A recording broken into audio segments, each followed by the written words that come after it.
Bonsai is a Japanese word that means plant in a pot.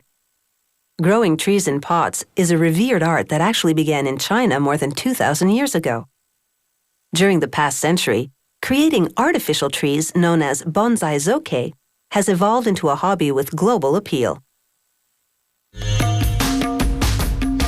Whether it's rustic pine, flowering cherry, or Chinese elm, bonsai zoke can be made to resemble a variety of trees. Some include stones and small statues, a Chinese tradition known as penjing.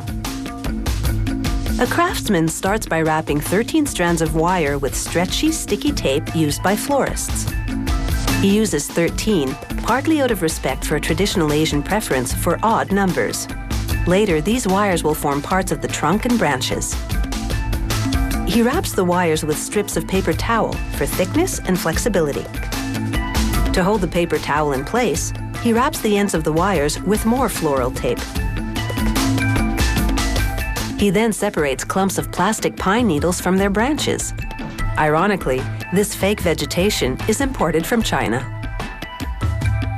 Next, he snips off the ends of the branches, creating segments about 2.5 centimeters long.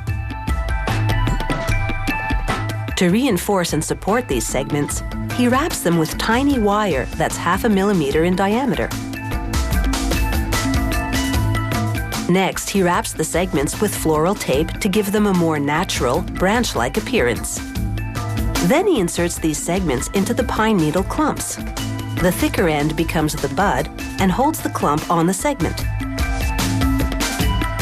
The craftsman now places 3 of these leafy segments together and attaches them with wire.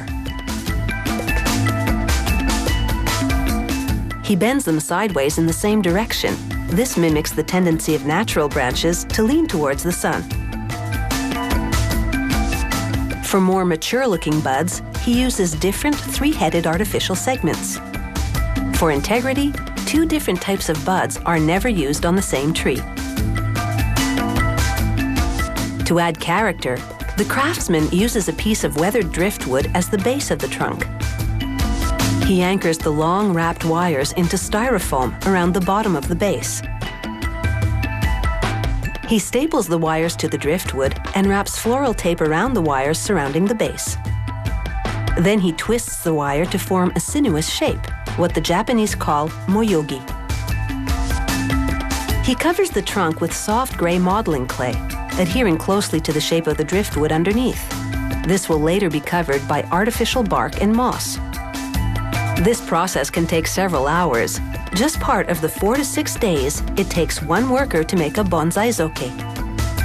The craftsman then applies slow-drying glue to one side of strips of rice paper. The strips are 5 centimeters long and 2.5 centimeters wide. He uses about 50 to cover the trunk, like bark on a tree. He dabs them with a wet rag so that the creases will remain when the glue dries. The creases make the bark look realistically aged, one of the hallmarks of a good bonsai zoke. Craftsmen are careful to place the branches in the traditional triangle shape. The lower branches must droop, as if weighed down by the elements. They add the leafy segments to the ends of the wire branches, attaching them with wire and floral tape.